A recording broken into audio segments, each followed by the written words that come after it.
la propuesta previsional. Ustedes saben que hemos intentado hacer una campaña muy propositiva, muy también de cara a la sociedad y escuchando los problemas que la gente nos va manifestando en cada lugar. Indudablemente una de las preocupaciones es cómo mejorar el sistema previsional y cómo mejorarle la vida a nuestros jubilados. Y en ese sentido, para nosotros es un enorme orgullo poder contar con la presencia de Mirta, no solamente hoy, sino fundamentalmente con la presencia de Mirta en la lista, quien seguramente seguirá haciendo lo mismo, que es luchando por los jubilados, pero a partir del 10 de diciembre en la Cámara de Diputados de la Nación. Así que bueno, los dejo con ella y también agradecer la presencia de los candidatos locales y de la compañera de aquí de la Barría. Es últimos días de campaña, pero hemos hecho una campaña con mucho esfuerzo y con mucha relación con la sociedad y así que pensamos además continuar trabajando después de finalizada la elección. ¿Mirta? Bueno, muy buenas tardes a todos. Bueno, gracias por todas las palabras lindas que dijiste, Adrián, pero en realidad siempre digo lo mismo. Me costó mucho tomar la decisión porque dejaba un lugar vacío dentro del medio. Hoy muchos jubilados me lo reclaman, ese lugar vacío, pero estoy en un punto de mi vida en la cual me pregunté y le pregunté a los seres más queridos, que es mi familia y mis amigos más cercanos, qué hacer y bueno, fue el hecho de decirme: el tren pasa una sola vez, es una oportunidad, quizás desde otro lugar podés hacer algo más por los jubilados y este es el gran intento de mi vida, quizás por poner ese broche después de 23 años dentro del medio y 35 dentro de Seguridad Social, de poder lograr eso que tanto reclaman los jubilados, que es dignificarlos en realidad, volver a ser el sector feliz que alguna vez fue, hace muchísimos años. Yo empecé en Seguridad Social en el año 78, 79 y si bien había reclamos, no la cantidad de reclamos que hay ahora, no es porque cobraban mejor, sino porque en realidad las cosas quizás no aumentaban tanto, era todo muy monótono, era una época donde estaban los militares, donde no aumentaban los sueldos, pero no aumentaba nada, entonces es como que estaba un poco más estable. Hoy tenemos la vorágine de la inflación, de que todo aumenta y más allá que uno no puede desconocer que este gobierno no les dio el aumento a los jubilados, la movilidad, que otros gobiernos nunca le dieron a los jubilados aumentos en sí. O sea, antes había que esperar si se firmaba un decreto, allá por los años 90, si se firmaba un decreto de aumento, cada año se estaba con esa expectativa de haber aumento para jubilados. Hoy sabemos que 2 veces al año hay aumento para jubilados. Lo que pasa es que la inflación corre tanto que obviamente se licúa ese sueldo. Para cuando uno lo cobra, ya las cosas aumentaron y no sigue sin alcanzar. También tenemos el 75% del universo de jubilados que está cobrando haberes mínimos. Y esto también yo siempre lo reflejo con mis primeros años de Seguridad Social en las cajas de jubilaciones, donde obviamente teníamos un 40, 43, 45% de los jubilados en haberes mínimos. Está bien, no teníamos 7 millones, pero igual era un porcentaje menor al que hoy tenemos, 75% de jubilados en haberes mínimos. Y también lo que planteo es lo que me dicen muchos de ustedes, pero ¿cómo puede ser? Yo en la época que mi vecino cobraba 150 pesos, yo cobraba 300, 400 y ahora sigo en haber mínimo. Y es en esto lo que nos tenemos que concentrar, en tratar de sacar a todos esos jubilados que deberían estar cobrando muchísimo más y que hoy no tienen el dinero para pagarle a un abogado para hacer juicio y que tampoco tienen la fortaleza de esperar 8 o 9 años a que se le pague un juicio, desde que inicia hasta que se le paga. Porque hoy el trámite judicial hay que calcularle 2 años en cada instancia y ahora con el Tribunal de Casación vamos a tener 4 instancias, así que se nos va prácticamente a 8 años dentro de la justicia, más 1 año o casi 2 años para que el organismo administrativo lo pague. Y uno se pregunta, una persona de 70 años, que es el promedio que más o menos reclaman el pago de los juicios en adelante y mucho más grande, tiene que esperar 10 años, es una barbaridad. Esperar tanto tiempo para que le paguen un haber digno o el haber que se merecen. También quiero ser sincera, no es que esto se soluciona de la noche a la mañana, porque no es que uno va a la Cámara de Diputados y al día siguiente ya se solucionó el problema de los jubilados. No, hay que trabajar mucho. Obviamente que sabemos que desde muchos sectores de la oposición y desde todos los sectores se habla del tema de jubilados. Ojalá que cuando estén todos en la Cámara, aprueben o podamos consensuar entre todos el mejor proyecto para todos los jubilados, porque hoy todos tienen palabras lindas para jubilados, pero lo real es que cuando llega el momento los proyectos no se tratan, porque por ahí se presentan algunos que otros, pero no se tratan. Muchos dirán, bueno, pero la presidenta ya vetó el 82% móvil. Ya tenemos una propuesta, un planteo un ejemplo de lo que pasó hace unos años atrás, un par de años atrás, cuando desde Cámara de Diputados se aprobó el 82% móvil. Pero hay que ser claros, el 82% móvil era para establecer un haber mínimo sobre el salario mínimo vital y móvil. Si hoy lo tomamos con el salario mínimo vital y móvil que tenemos de 2.850, creo, o algo por el estilo, el haber de jubilado está en el 82% de ese salario mínimo vital y móvil, el cual ahora piensan aumentar 3.500, 4.000. Ahí sí estaríamos muy distantes del 82% del salario mínimo vital y móvil. Pero lo cierto es que hay que trabajar sobre todas las jubilaciones. Los nuevos jubilados, los que se jubilaron, sí. Por ahí, no vamos a tener tiempo para hablar con todos, pero por ahí los periodistas quieren hacer una pregunta. Sí, sí. Porque sí, algunas de las críticas que se te hicieron puntualmente a vos tienen que ver con el grupo periodístico al cual pertenecías o en el cual trabajabas. ¿Vos cómo las recibiste o cómo las tomaste? Al principio me sentí molesta porque uno no está acostumbrado y después ya directamente no las escuché más porque digo, si a mí me van a poner, si acabo de decir que tengo 35 años dentro del sistema de seguridad social y 23 dentro del medio, creo que el hecho de tener conocimiento de todo el tema tiene un valor, ¿no? Un valor agregado. Y creo que dentro del medio hay periodistas de mucho peso, porque yo soy un granito de arena dentro del medio, como para ponerlos como imagen del grupo, ¿no? A mí que cubro un sector muy chiquitito, hay pesos pesados de la política y demás. Pero bueno, no se puede evitar lo que se dice. La crítica. Me molestaba en su momento, no es que me enojaba, sino me molestaba, me sentía incómoda. Ahora directamente no las escucho porque realmente no me siento identificada con esas críticas. A criticar siempre van a criticar y bueno, hay que seguir adelante. ¿Cuál es la realidad de ANSES hoy?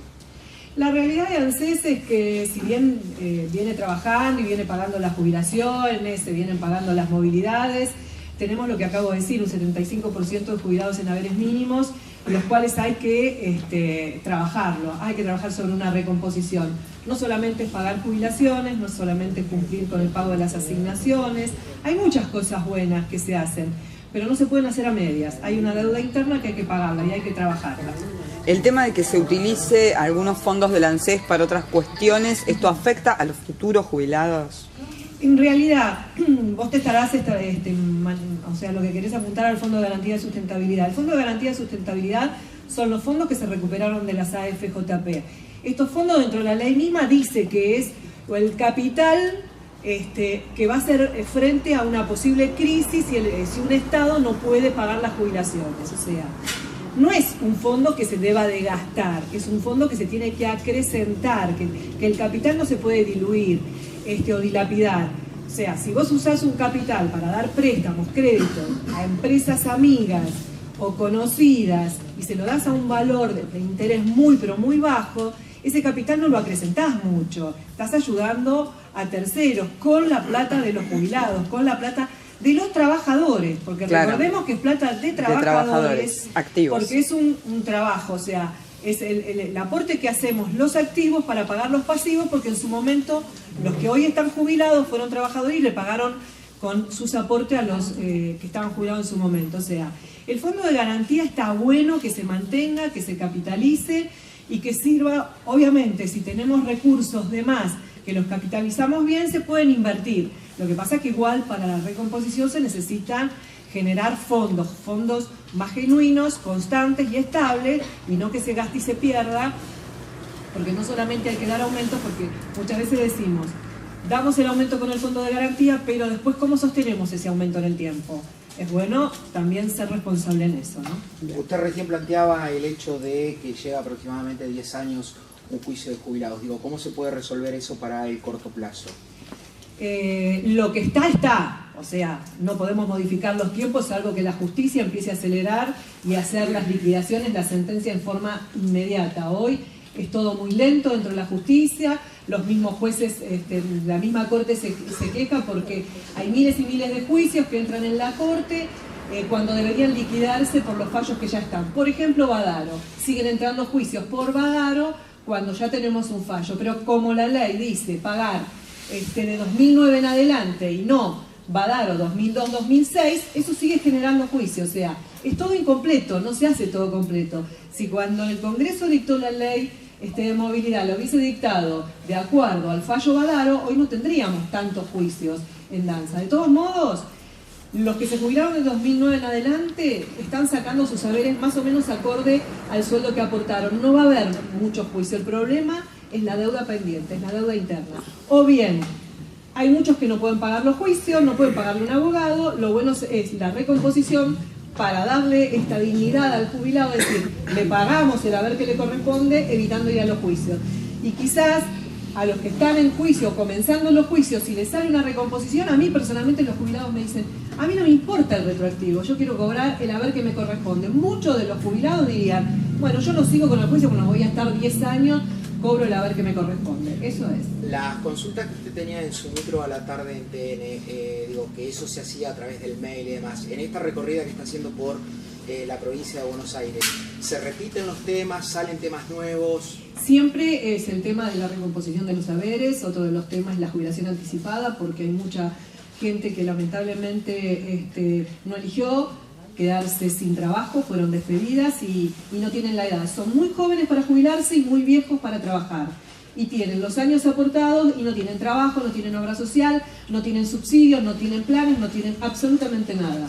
Entonces, esos son otros de los temas. También otro de los temas es la moratoria. ¿Por qué? Porque la moratoria hoy, las mujeres que cumplen 60 años o el hombre que cumple 65, no le alcanza la moratoria para completar los 30 años de aporte. O sea, esos son los temas principales. La recomposición, los juicios, la jubilación anticipada para los que se quedaron sin trabajo y la moratoria, que es otro de los temas de aquellos que por ahí no tienen los años completos para poder jubilarse. En su momento, lo que se conoció como la jubilación para aquellos ama de casa, que no tenían sus aportes y demás, digo, ¿esa burocracia se puede romper en algún punto y no terminar cayendo en un abogado, en un contador para que lo pueda hacer el propio beneficiario? Es muy complejo y entiendo lo que vos planteás, porque es muy complejo hacer el SICAM cuando desde el gobierno se dijo, no, es fácil, no, es muy complejo entrar a la página. Pero de todos modos, ANSES ya tenía de la gestión cuando Massa estaba como director ejecutivo del ANSES, el mismo grupo, los mismos empleados tienen que calcular la moratoria, lo que pasa cuando es puro de autónomo. Pero hoy por hoy creo que sigue funcionando el sector de asesoramiento. Lo que pasa es que depende de cada lugar, dependen de los empleados, de la voluntad del gerente de la UDAI, que en realidad le ponga énfasis a tratar de asesorar a la gente para evitar. A mí lo que me preocupa es que me ha pasado muchas veces que la gente me llamaba y me decía, no entiendo nada, salgo de la UDAI, y por ahí le dan están la gente de gestores en la puerta de la UDAI o en la puerta de la AFIP dándole los papelitos o las indicaciones, las publicidades para que vayan a hacer el SICAM, y obviamente si vos le explicas que es todo tan difícil, apenas te agarra un gestor que tiene que estar prohibido eso, la publicidad dentro de la puerta de una UDAI. Hace muy poquito en la zona de Liniers, en la UDAI de Liniers, veía que estaba la ANSES y había un cartel en la puerta diciendo estudio jurídico, hacemos jubilaciones, pensiones, sucesiones, pegadito al ANSES. Ya se está haciendo publicidad al ANSES, eso tendría que prohibir que nombren ANSES, porque la gente no va a leer todo eso, va a leer que dice ANSES en el local 8 o lo que fuera hacemos y se va a meter ahí. También es un tema un poco que es responsabilidad de cada lugar. Voluntad de poder explicar existe el asesoramiento previsional en la SUDAI, tienen que atenderlos, tienen que asesorarlo y le tienen que hacer el cálculo. Y si no, a través de los PAMIs, en los PAMIs locales existe la gestoría previsional y también estaban haciendo los cálculos. No hay por qué caer dentro de un gestor o un profesional que a veces hasta le hacen mal o les inventan las fechas para que le puedan hacer y después se encuentran con un cargo, con un expediente en la justicia. Usted hablaba del 75% de haberes mínimos dentro del sistema hoy en día. ¿Cómo habría que hacer o cuál sería justamente la posibilidad de sacar todo ese porcentaje de haberes mínimos y después mantenerlos en el tiempo? No, haciendo la recomposición de los haberes, como dije, utilizando obviamente como elemento los fallos judiciales, donde eso es la mejor evidencia como para recalcular los haberes jubilatorios y que cada uno cobre el haber que le corresponde. Y cómo sostenerlo en el tiempo, y obviamente que hay que trabajar para que ingresen recursos. O sea, solamente con el proyecto, se presentó un proyecto sobre el tema de ganancias, el ponerle impuesto a la renta financiera y demás, pero también somos conscientes que no solamente eso alcanza. También hay que rever un montón de cosas, tendríamos que ver el tema de las rebajas patronales, hay que generar trabajo. Si seguimos regenerando subsidios, yo no estoy en contra, por el contrario, la gente que no tiene trabajo tiene que cobrar subsidios. Pero el problema es que si no generamos trabajo, no se generan aportes dentro del sistema. Y se necesitan los aportes genuinos también dentro del sistema. Y esa persona que está subsidiada y no tiene aportes previsionales, el día de mañana tampoco se va a poder jubilar. Vive de un subsidio, pero no se va a poder jubilar. No tiene obra social, está bien, se atiende por los hospitales. Pero el día de mañana, ¿qué? O sea, hay que trabajar fuerte sobre la evasión. Hay muchos trabajos, muchos empleados que están en negro, entonces hay que mandar a inspeccionar a todas las empresas para asegurarse de que tengan blanqueado todo su personal. Hay que generar fuentes de trabajo para que la gente pueda trabajar. Quizás no van a poder trabajar todos, pero cuanto menos subsidiemos, más trabajo generemos, más ingresos al sistema va a haber y esa persona va a estar protegida ante el sistema previsional. Ahora, ¿cómo haces vos en un estado que es el primer ejemplo del pago en negro? El sueldo, en muchos casos, como vemos en el municipio de acá, en los docentes y en otros trabajos. El Estado es el primer negreo. ¿Y cómo hace el Estado, predicando con ese ejemplo, para convencerme, por ejemplo, a mi patrón de no hacer lo mismo? No, es cierto, hay que cambiar la mentalidad. Sé que en el Estado mismo se contratan personal, donde les hacen pagar monotributos que después no se pagan, o se les pagan a los empleados efectivos montos fijos no remunerativos, que es plata en negro también, plata en negro, porque eso no le modifica el haber al que se va a jubilar, porque la provincia de Buenos Aires tiene un régimen de movilidad, un régimen previsional diferente al de Nación, y no genera que le paguen por ahí el medio aguinaldo sobre ese monto en negro. Y lo que pasa es que tenemos que cambiar de mentalidad, el gobierno desde arriba hacia abajo. A mí me preguntan cómo se soluciona esto, pero hay que poner de todo. O sea, el gobierno que se hace cargo o que se haga cargo, o el que está, tiene que tratar de sacar el peor, lo reconozco absolutamente, el mayor contratador en negro del sistema es el Estado. Y después controla a los privados. Pero bueno, hay que dar el ejemplo. El Estado tiene que blanquear a todos sus empleados con la totalidad de sus sueldos y exigirle al empleador privado a que blanquee a sus empleados. Y tienen que tener prebendas. El empleador, o sea, que cumple, que realmente tiene blanqueado a todos sus empleados, que los tiene al día, que hace sus aportes, que paga sus impuestos, y siempre tendría que tener alguna prebenda, alguna ganancia, algún premio. Por ahí un agradecimiento, obviamente. Cerrando la conferencia, sí, ya habilitamos la charla con los vecinos y los jubilados que se han acercado. Agradecer la presencia tanto de Adrián, que es local, pero siempre le agradecemos porque está acá. Por supuesto a Mirta y a Liliana Schwinn, que son tres ejemplos de lo que se está apostando desde el Frente Renovador. Es la segunda semana consecutiva que tenemos 3 de los 10 primeros candidatos a diputados nacionales aquí.